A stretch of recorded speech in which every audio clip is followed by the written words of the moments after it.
Okay, let's start. So we will start with the fundamentals of this system. What are the different fundamentals and all that aspect, so that you can be aware of what is this all about. Now, first is the overview of electrical energy systems. You can also note it down so that it would be beneficial for you.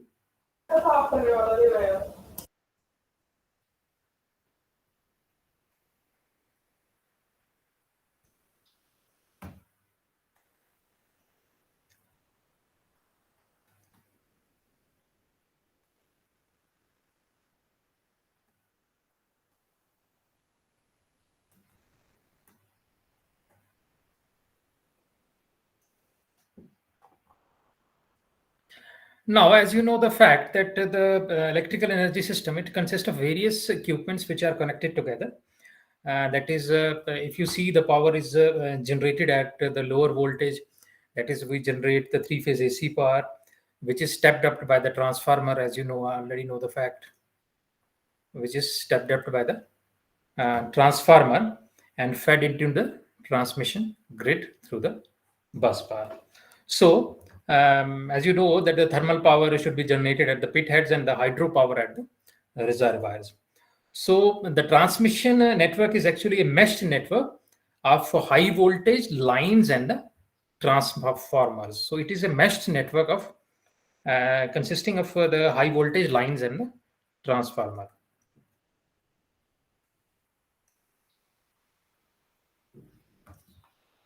And the power is actually delivered to the load centers, which may be thousands of kilometers apart. So this is about what the structure is all about. And if you see the whole of the power grid of the country, the west, if you see a large amount of generation, if you see the western region grid of the country, that is the western region grid of the country.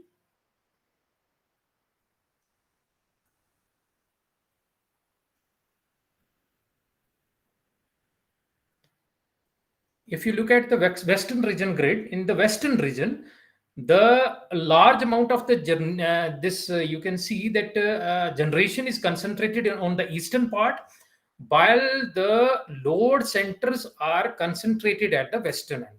So generation is at the eastern end, and the load centers are concentrated at the western end, and the power transferred is through either through the AC network or HVDC lines.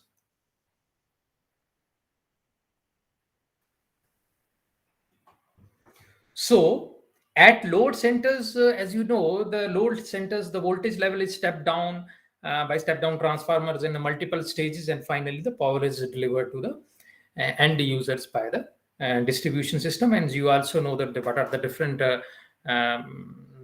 this generation, transmission, and the distribution, but the different stages of the transmission.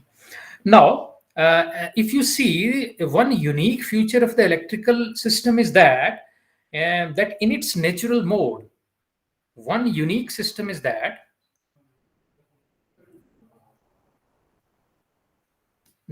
in its natural mode of synchronous operation,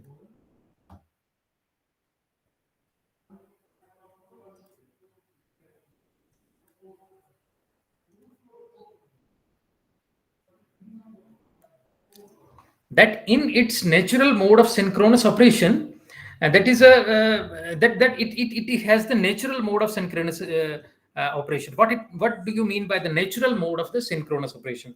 Natural mode of the synchronous operation means that during the steady state, the electrical frequency is same throughout the whole of the system. That whole of the country, the electrical frequency is same during the steady state, irrespective of the geographical rotation.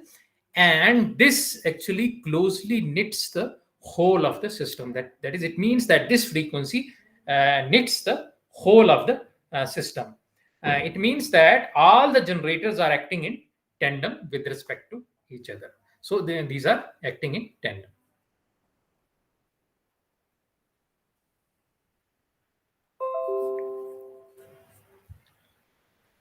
Now, continuing with the overview, this overview of the electrical system,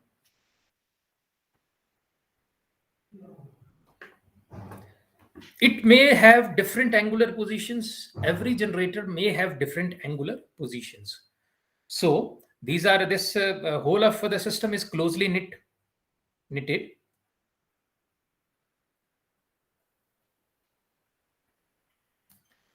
The system have different angular positions. It may have different angular positions, which depends upon the loadings.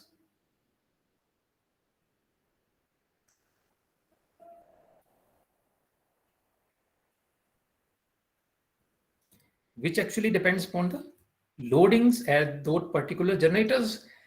And however, all the machines rotate at the same electrical speed. So all machines are at same electrical speed, which means that the frequency is same for whole of the system. So you can say that there is the interaction between the different generators which are closely knitted, and they have the different angular positions depending upon the loads. However, all the machines have the same electrical, you can say, all the machines have the same electrical speed, that is the frequency. Now, what is the task of the protection engineer? The task of this protective engineer is that is the task of the protective engineer is that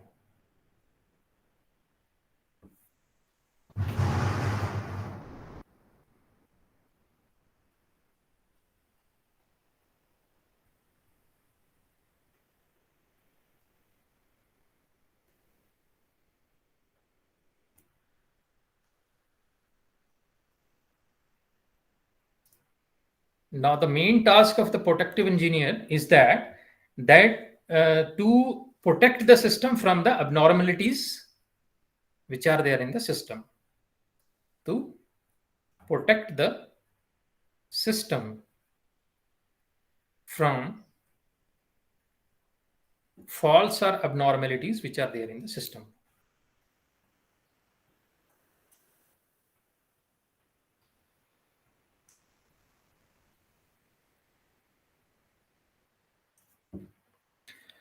Now the question arises that why we need the protection, why we need the protection system.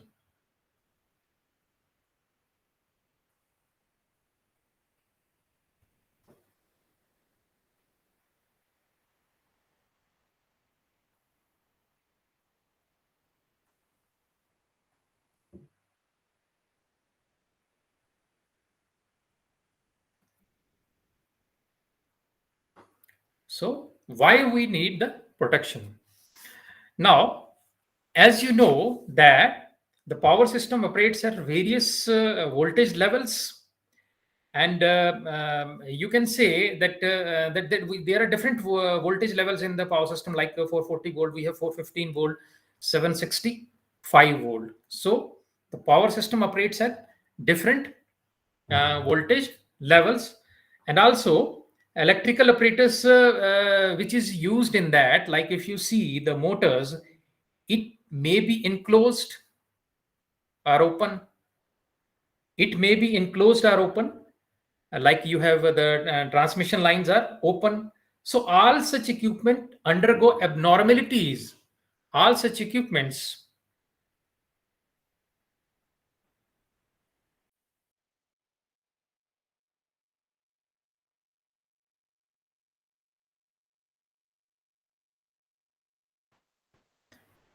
So all such equipments, if you say, all such equipments will undergo the abnormalities in the lifetime due to the various reasons.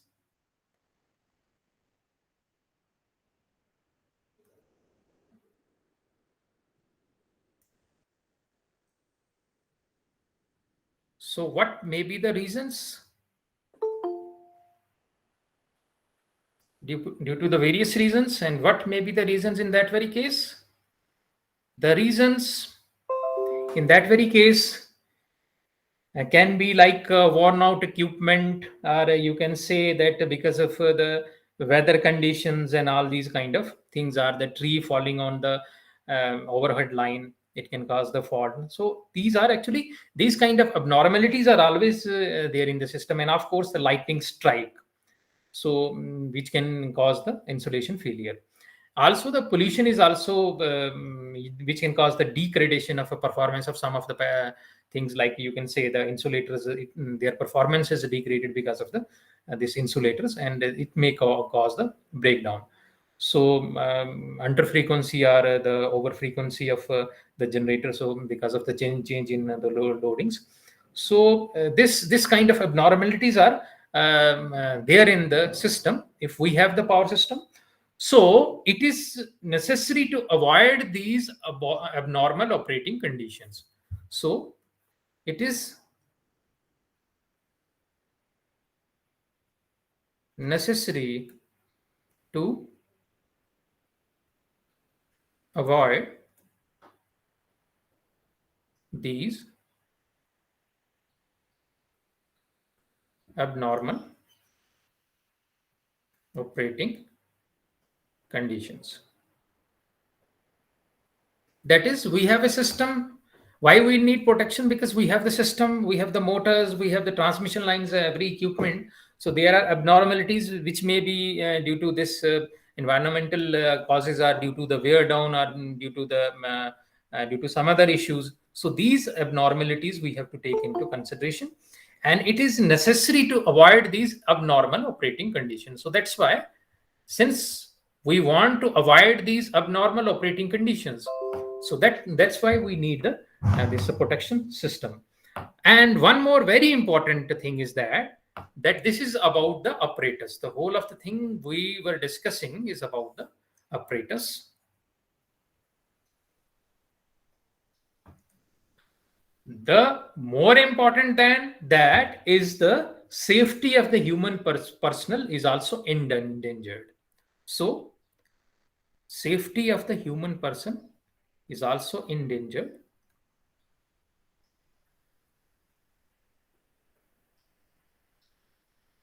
It is also endangered because of the exposure to the life parts under the faulty conditions. Under the faulty condition, you will see the fault current is very much high. So in that very case, the condition worsens. So if the even if you see that even the small current of the order of 15 milliampere is fatal to the humans. A small current of 50 milliampere is even fatal to the human, and it will cause the sufficient damage. So if you see that whenever the human security is sacrificed, or there exists the possibility of the equipment damage, it is necessary to isolate or de-energize the equipment. It means that whenever it is only the protection system which works whenever the life of the human is endangered. So if you see that designing the electrical equipment from the safety point of view is also a crucial design issue which we have to take into consideration. So it means that what is the in a protection, what we do, we have to monitor each and every equipment and protect it, and along with that we can also provide the human safety under the abnormal conditions. So this is actually the job of the protection engineer, and why we need why we really need protection. So if you what are the different types of protection? What are the different types of protection?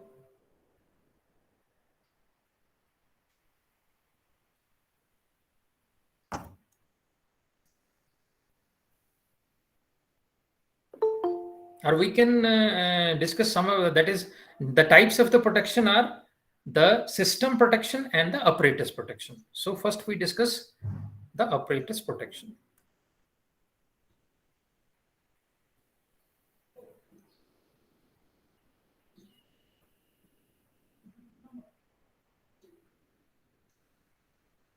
Types of protection.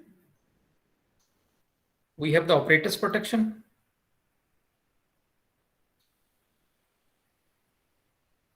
Then after that, we will have the system protection. So apparatus deals with the, and it actually deals with the apparatus, that what is the apparatus that we have used, motors, generators, transmission lines. So it deals with the fault apparatus, what is the direction of the fault and its protection. If you see, it can, this apparatus protection, it can be further classified into, transmission line protection and the feeder protection.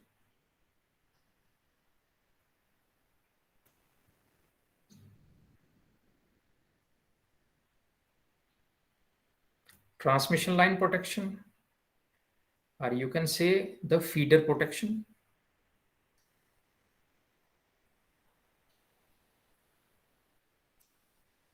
And this transmission protection, the equipment which is used for the transmission protection is different from the equipment which is used for the feeder protection. You have to take this into consideration, because the ends of the transmission line are very far apart, and the feeder, the ends are this transmission line or the feeder is actually, generally we can say that it is used for the distribution system. Now next is the transformer protection.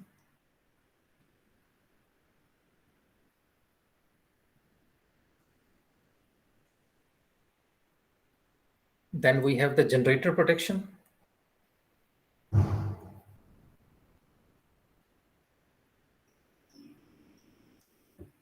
Then after that, we will have the motor protection.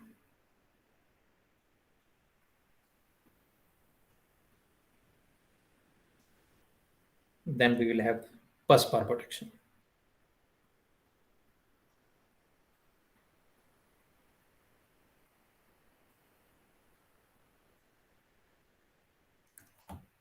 So this is the apparatus protection.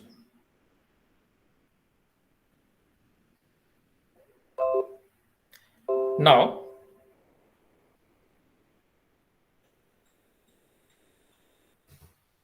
the second is the system protection. Now, what do you mean by system protection?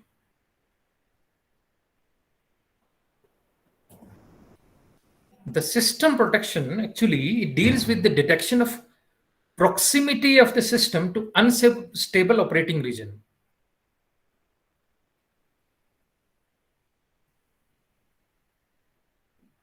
Detection of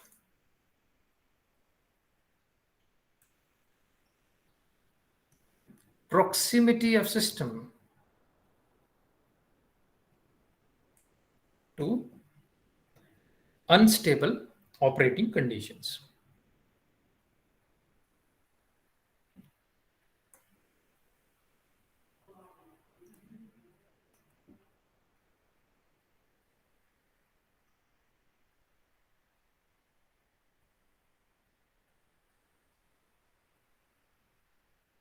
So system protection deals with the detection of proximity of the system to unstable operating region and control action required condition or the region, and what are the control actions required to restore the stable operating point.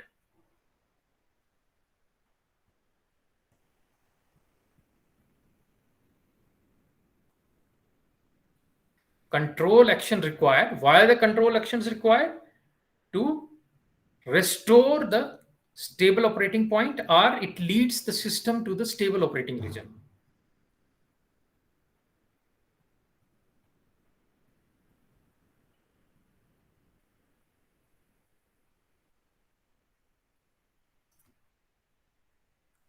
Or you can say that it leads the system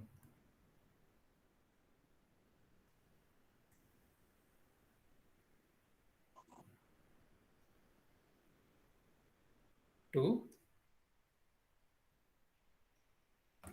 stable operating region and prevent damage to the equipment.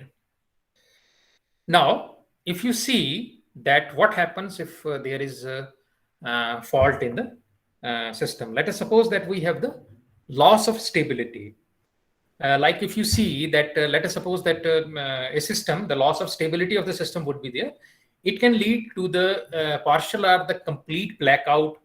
So you can say that it is one of effect of that it leads to the, that is one of the problem with the system, that is the loss of system stability, and it can lead to the partial or the complete system blackout.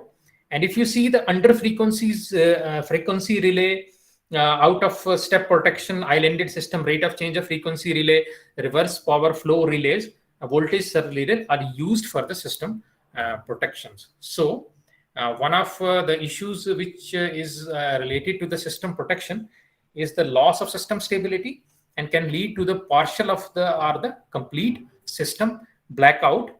And some of the relays which are used for the system protection are actually the under frequency relays,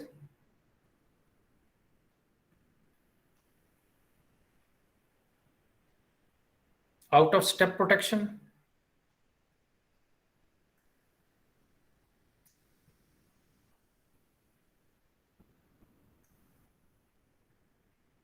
then we will have the rate of change of frequency relay,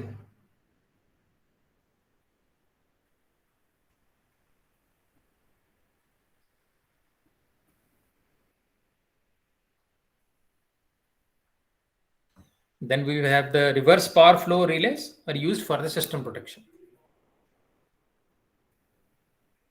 Reverse power flow relays. So these are actually, etc. These are used for the system protection.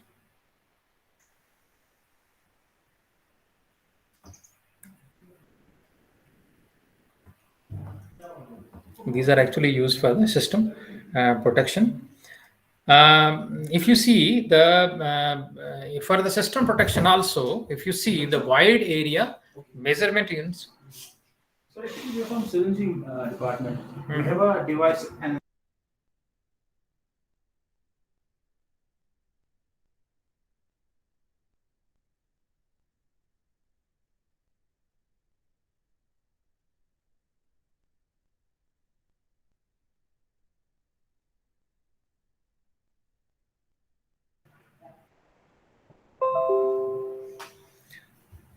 So for the system protection, we will have the wide area measurement systems. These are also deployed nowadays. Wide area measurement systems for the system protection. And if you see that, if you see that the control actions which are associated with the system protection, it can be classified into preventive and the emergency controls. So if you take the case of the system protection, then in that very case, different kind of relays that are used, that we have discussed here. And under this system protection, we will have preventive or the emergency control action. It depends upon the whatever the time is required. So these control actions are also preventive and emergency control.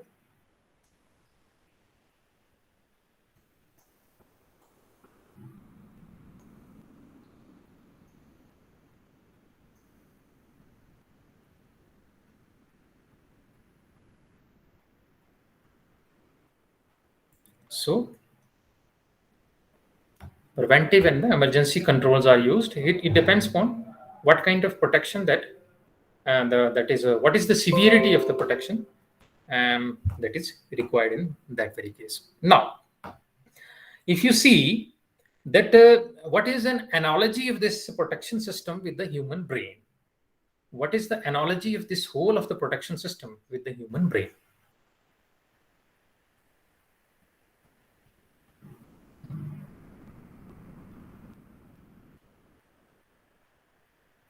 So, analogy with human brain.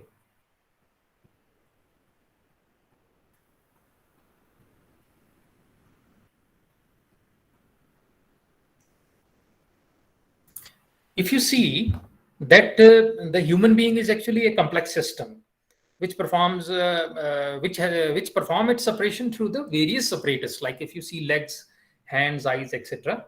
So if you see, the heart is analogous to electrical generator.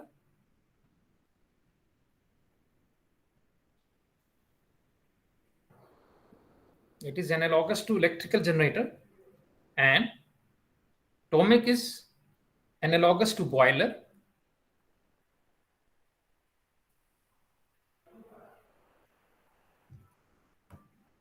and the eating process, when we eat something, the eating process actually gives the raw material to generate calories.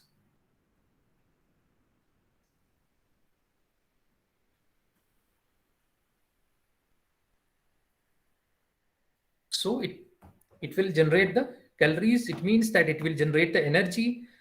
The power that is generated in that very case, when we eat, it will generate energy. The power that is generated is pumped by heart through the complex network of blood vessels.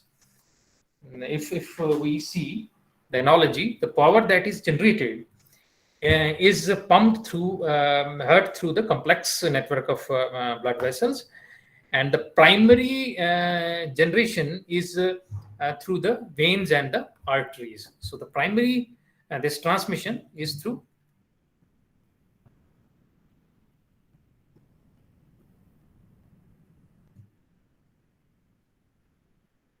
the veins and the arteries.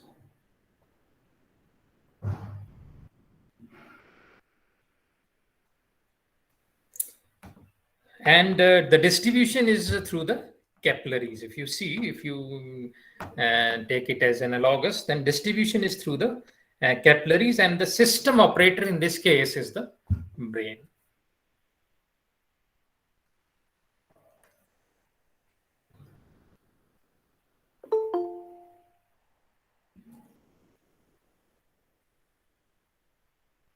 So the brain in this case is the system operator, and it is the brain and which works on the inputs of the eyes, ears, skin, etc.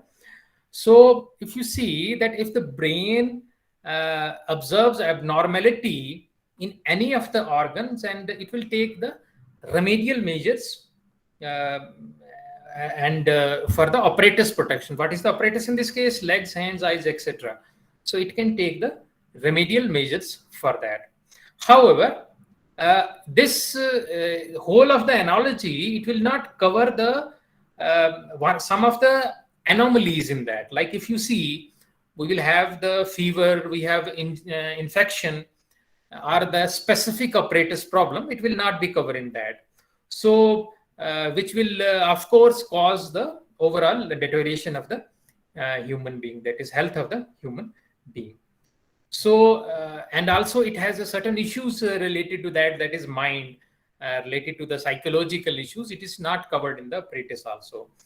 So you can say that overall health of the system is not an aggregation of the apparatus. That is, the human being is not an aggregation of apparatus like legs and all these legs, hands, etc. But it is much more complex. It means that it involves the complex processes, that is biological processes, chemical processes, etc. So we can take into consideration these things also. It is not about the protecting the system, is not about the apparatus protection also, but some other abnormalities we also have to take into consideration by like in case of the human being. So it is since it is a complex like human, you can say overall is a complex problem issue, that is some of the issues related to the human. So similarly the system protection is similar to like that. It doesn't mean that apparatus is whole of the that is we can look only for the apparatus and not only for other aspects of the power system. So what is in our hands? What we have to do? We have to monitor the system behavior and taking the corrective measures to maintain the synchronous operation and protecting the power system operators from the harmful operating states, which is also known as system protection. That is what we have to do. We have to use our eyes and the ears. We can use the different type of that CTs and PTs, you can say, and we can take the corrective measures from the relays to maintain the synchronous operation in one of the example, and protect the power system operators from the harmful operating states. And it is also referred to as system protection. So this is the analogy with the human. That is, we can say that the whole of the system is not so simple as it is observed, and protecting the operators doesn't mean that we have protected the whole of the system. Now, other issues which are related to that.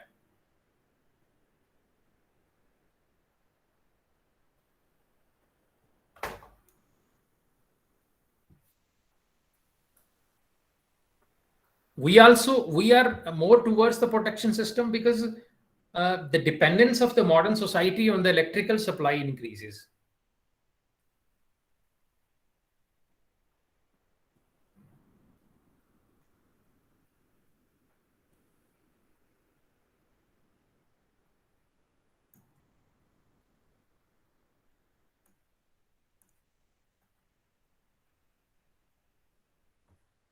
So dependence of society on the electrical supply increases. Like if you see, we are living in the modern world. We have everything. For everything, we are using the electricity, even for communication purposes. For everything, electricity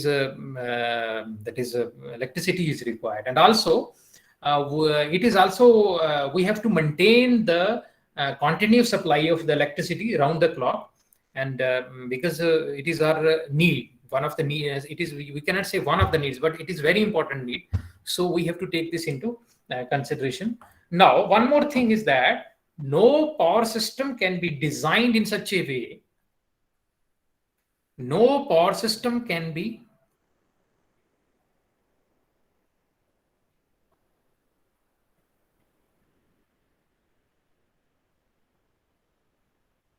designed in such a way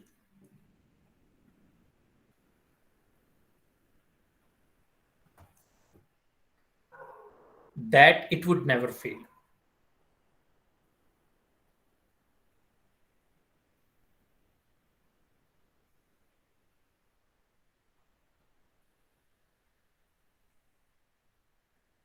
That is, we cannot design a perfect system in such a way that it cannot fail. That is, we cannot design a perfect protection system. So one has to live with the failures. That is, because one have to live with the failures. So no power system, we cannot design such a power system that it cannot fail. It can never fail, because there are certain issues which is, as I already discussed, it is complex like a human body. So we cannot design a system in such a way that it will never fail, and we have to live with the failures.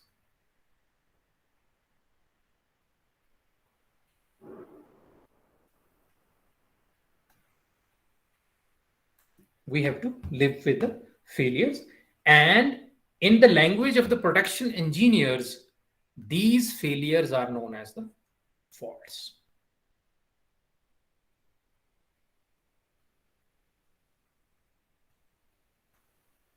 These failures are known as the faults.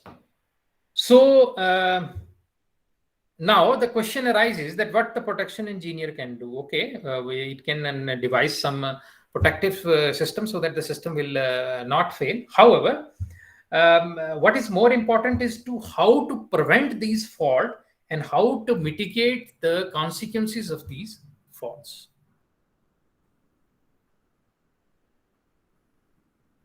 And mitigate the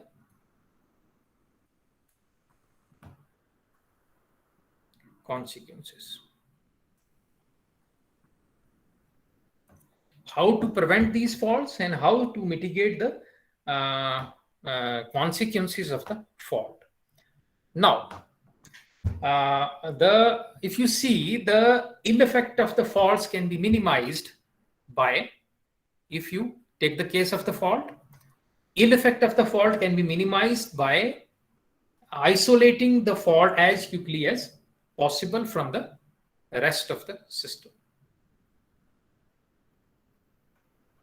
Isolating the faulty device or faulty equipment or faulty area from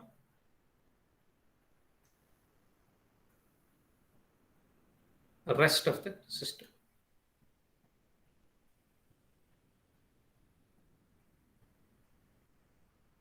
So in this way, what we have to do, we have to we minimize the consequences of these fault, and what we do what we do, by isolating the fault from the rest of the system, what we do, we limit the disturbance to a very small area in time and space. So let us suppose that we have a system, generator, then we have the transmission line,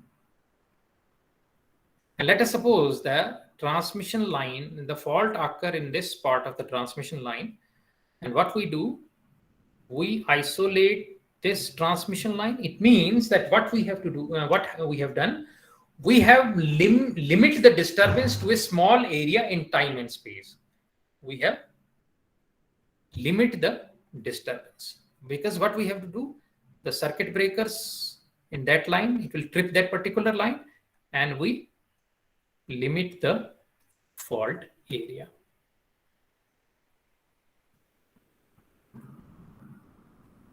While limiting the fault area, otherwise what happens if the fault, we have not limited that faulted area, in that very case, what happens, that the whole of the fault will be transmitted to whole of the system. It means that a whole of the system will try to feed that particular fault. Suppose fault occurs in that very system, and the resistance at the fault is almost zero. So what it does, then it will, generator will start feeding the current to it, because as you know the fact that the current always takes the least resistance path. So the current start flowing from this point. Let us suppose some generator is connected to some other point. It also starts feeding this particular fault. So in this way, what the magnitude of that would be increased, and the whole of the system will also be affected because of that. This system will be affected, this system will be affected. So what we have done, we have isolated the fault from the rest of the system, and as a result, we have to limit the fault to a very small area, and as a result, that is what maximum that we have done. And this is the job of the protection engineer. That is, this is how this is the protection engineer. This is the work they have to do. That they have to see that where the fault it is, and isolate the faulty part from the rest of the system. So this is about. So in this lecture, what we have discussed,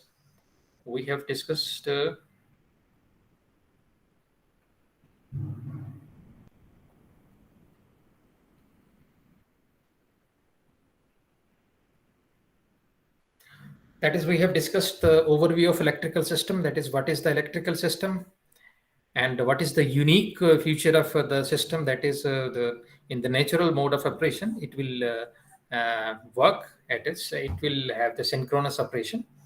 Then we discussed about the Western region grid. In that very case, the generator is concentrated in the eastern end, and the loads at the western end, and we are transmitting the power through the AC and HVDC line. The whole of the system are close-knitted system. They were having the different angular position, which it depends upon the loads, and however, all the machines have the same electrical frequency. So then we discussed what is the task of the protection engineer, to protect the system from the faults and the abnormalities. So why we need protection, that we have discussed.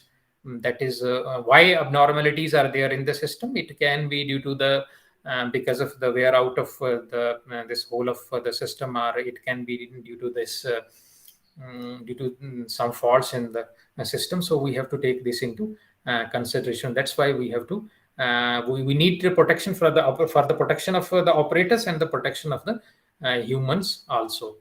Then we have discussed what are the different types of the protection. That is the types of the protection. That is the operators protection, and then we have the system protection. In case of the operators protection, that is whatever the apparatus we are using, we have to protect that. That is transmission line, transformer, generator, etc. Then we have the system protection. That is system protection. That is the whole of the system that we want to protect, and we have to detect the proximity of the system for moving to the unstable region. And then we have to use certain control actions so that to restore that system to the stable operating point. So that is this protection, system protection, means that taking the system to the stable operating point. And some of the apparatuses that are used for that are under frequency relays, out of step protection, then rate of change of frequency relays, and the reverse power flow relays, etc. Now, the control actions can be for a system protection. It can be preventive control or the emergency control. So, preventive control in that very case is that is what preventive actions we can take for the contingency to take place, and for emergencies, that is emergency actions in the milliseconds are required. And the wide area measurement systems are also used nowadays for the system protection. Then we discussed what is the analogy of the human with this whole of this protection system. Like if you see, what is the main analogy? Like brain acts as a system operator, then heart as a generator, and stomach as a boiler, and the eating generate the calories. However, if you see that if you see in this case, operators are the human legs, hands, etc. So it doesn't, and the brain, okay, the brain takes care of that. However, the system, like a human being, is very complex because we have psychological issues, we have other issues. So it is very complex, similar to that of this power. This power system is also a very complex system. Then we discussed about the dependence of the modern society. That is, we are even totally dependent on this. We are totally dependent on this electrical supply. And one more thing is that no power system can be designed in such a way that it would never fail. Failure is the part of the power system, because power system is a very complex system. So failure is a part of that. But and these failures are also known as the fault. But what maximum we can do, we can prevent that fault and minimize the consequences of that particular fault. Now, what do you mean by this prevent the fault? That is what we have to do. The immediate solution is to isolate the fault from the rest of the system. That is, let us suppose that we have the fault in the transmission line. So we isolated that, so that what we do while isolating the fault, what we have we have limit the disturbance to a very small area, and then we worked on that particular area, and whole of the system remains the same. Sometimes it happens that because of the fault in one particular area, the whole of the system got disturbed, and there is a blackout because of that. So that things also happens, and because it might have this might have very serious consequences. That is, if you see that what are the different consequences of this is faults, different consequences of the fault. The consequences of the fault, in a negative way, I can say that is power supply failure is there, interruption is there. So with the power supply interruption, the large businesses, factories, they got stopped, and as a result, there is the loss of revenue.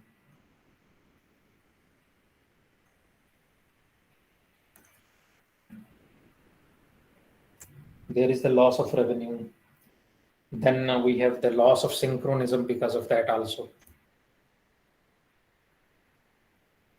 Synchronism means the fault is in particular generator. Then in that very case, you can say that because the load is not in that, then it will start overspeeding, and as a result, it can have the swinging with respect to the other generators. So there is damage to the equipment because of increase in the current.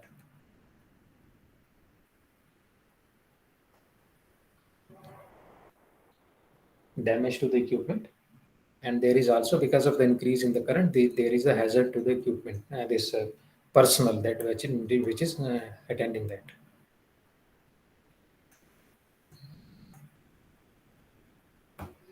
So these are the consequences of the fault.